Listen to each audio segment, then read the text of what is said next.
Hi there! If you've been watching any of my videos, it should be pretty clear by now that I absolutely love STEM challenges. So I'm sometimes surprised that it just hasn't completely taken the nation by storm. These are the top 5 responses I get when I ask, why aren't you doing STEM challenges in your classroom yet? And then of course my replies and counterclaims. Play versus rigor.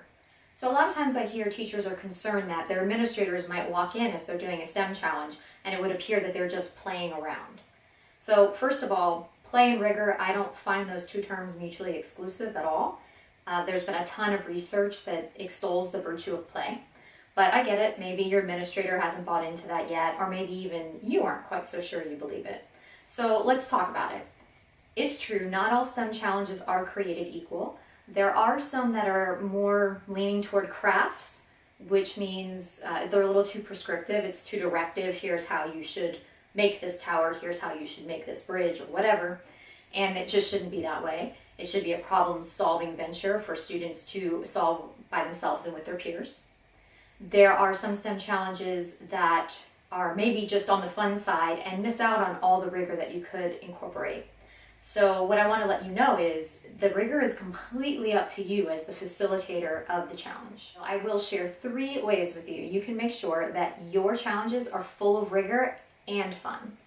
The first thing that you need to do is make sure your criteria and constraints list is a strong one. This is where you'll share with the students what they're required to do in the challenge and what they cannot do in the challenge.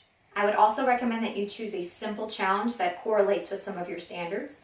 One of my favorites to start with is always the tower building because many grades have measurement standards that you can conduct.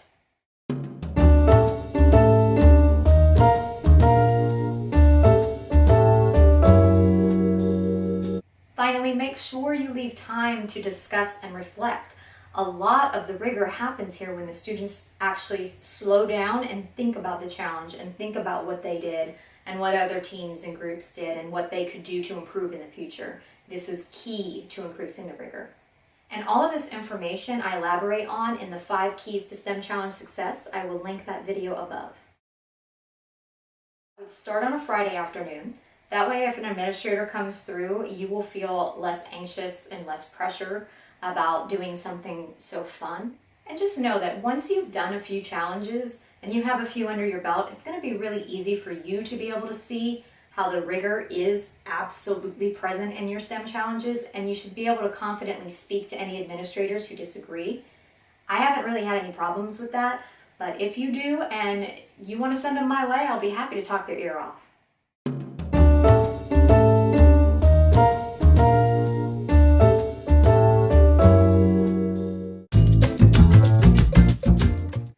Teachers often tell me about STEM challenges is that they are impractical.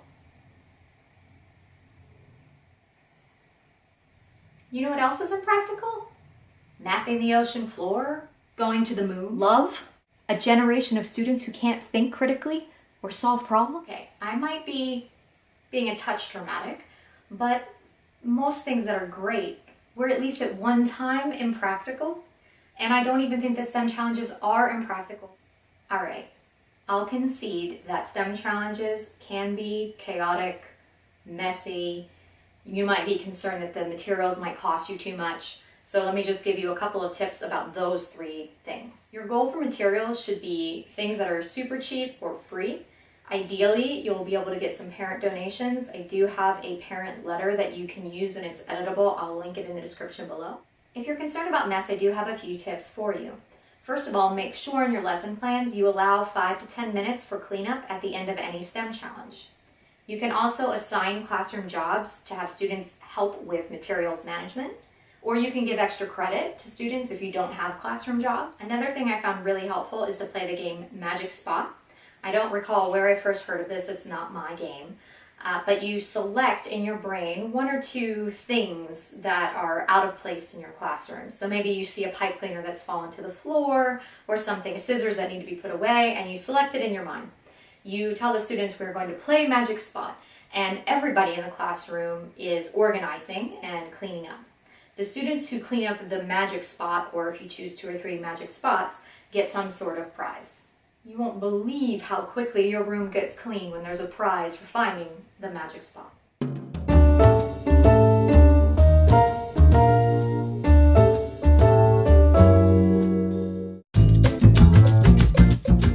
No getting past this one. Time is a big concern for teachers. We don't have a lot of it, and there are so many things vying for your time and attention. I'll be honest, it's going to take a little bit before you and your students have your timing finely tuned.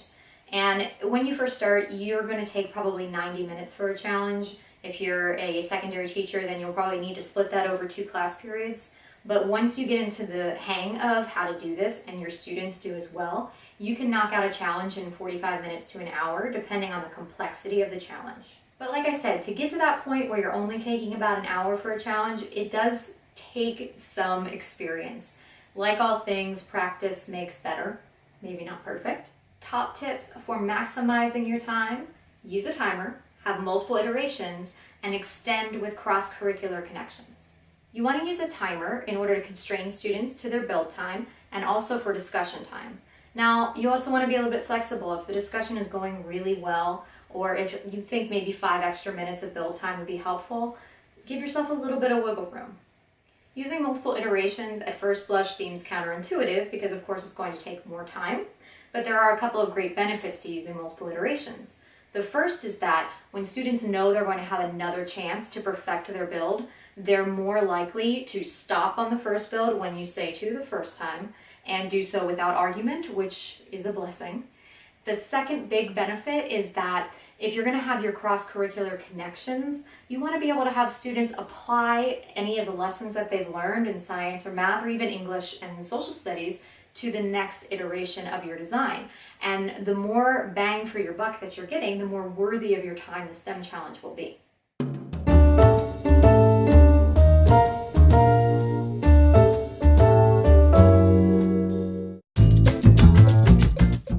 Another reason I hear a lot when I ask, why aren't you doing STEM challenges in your classroom, is, oh, STEM challenges, the gifted teacher does that with her students, but I don't have any gate kids in my room. When I hear this, I feel like I'm going to have an incredible Hulk moment, so I'm going to try to contain myself. I have a little bit of a chip on my shoulder about this because when I was in elementary school, I tested for the gifted program, but I didn't make the cut, but all my friends did. And so once a week I would watch them get whisked away and do amazing activities and projects and things that were creative and awesome, and I wanted to do them, but I wasn't gifted. I know, boo-hoo for me, such a sad tale. But seriously, can anybody explain to me when or who or how we decided that all the high engagement, high critical thinking, problem-solving activities should be reserved to just a small group of students? It's erroneous thinking at best. And I know that it's erroneous thinking because I've seen the proof in my classroom. Students who have not been so successful with traditional academics are some of the most creative and innovative thinkers when it comes to STEM challenges. And I've gotten similar feedback from other teachers who will tell me, oh, so-and-so, the other kids thought that he was the dumb kid until we started doing STEM challenges. And now they go to him and they seek out his ideas and they ask him what direction they should take, and his self-esteem has risen, and that has domino effects down the line. And then on the flip side, some of our students who are really high achievers and do very well when there are directions to follow and there's a roadmap to success, sometimes really struggle when it comes to STEM challenges because it's not a clearly defined path. And that's an important experience for the smart kids to have early and often in order to build resilience and also empathy for other students in understanding why they might struggle in different areas. STEM challenges even the playing field. Everybody should be doing these. I implore you, I beseech you, do not reserve these for GATE students. Okay, I got a little emotional there, but I'm not going to apologize. I feel really passionate about this.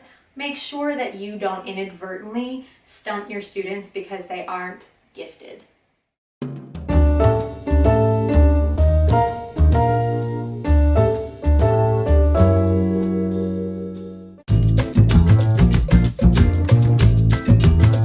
Sometimes I hear from teachers that they actually have tried a STEM challenge before, but they didn't like it. And when I press them to explain why didn't you like it, what didn't go well, they'll often come back with some combination of, well, there was a lot of frustration, or it was a total failure, none of the designs worked, or there were tears, the students were crying. It makes a lot of sense that teachers would not run to an activity like that, because we spend a lot of time with our lesson plans designing ways to make learning easier and more accessible for our students. So giving them an activity where we know they're going to encounter frustration and maybe failure and tears as well is something that maybe we don't look forward to. But one of the most important things we can teach our students is to be comfortable with discomfort. I read a great article recently called "Telling You the Answer is Not the Answer." I will link it in the description below because it's awesome and you should read it. But my favorite quote from it is, "Confusion is the sweat of learning." Confusion is not the enemy, and we shouldn't be afraid of it or run away from it. We need to be able to sit with it and work through the confusion to understanding. And STEM challenges are a fantastic way to practice that skill. Sometimes your STEM challenges are going to run super smoothly. Everything's going to go as planned. The students are going to create amazing, innovative, creative designs on their first try. Everybody's going to be happy. Other times it's going to be almost utter failure. But that doesn't mean it was wasted time at all. How else would one develop poise if you're not tested? Conflict is key here. Don't assume that a STEM challenge is not successful because the students' first designs were not successful. A few tips for you. First, get your mindset ready. What are your goals and objectives for the STEM challenge? It should go beyond just having some pretty designs that you can take pictures of or show at open house or back to school night. You are aiming to develop resilient students, critical thinkers, problem solvers. And in order for you to do that, they're going to have to fail sometimes. Failure is a step. They have to do it. So when they fail, celebrate it. No failure is final. Next tip, do not dumb down your criteria and constraints list. You want to make sure you set really high expectations for your students. You will be surprised at how much they can do. And if they can't do it, well, no harm, no foul. Failure isn't final. Give it another try. That leads into my next tip, multiple iterations. You need to give students multiple times to try a design, at least twice for almost every STEM challenge, so that they have an opportunity to learn from their mistakes and make adjustments. Next tip, facilitate the challenge, do not lead the challenge. This is not about you. This is about them developing their skills.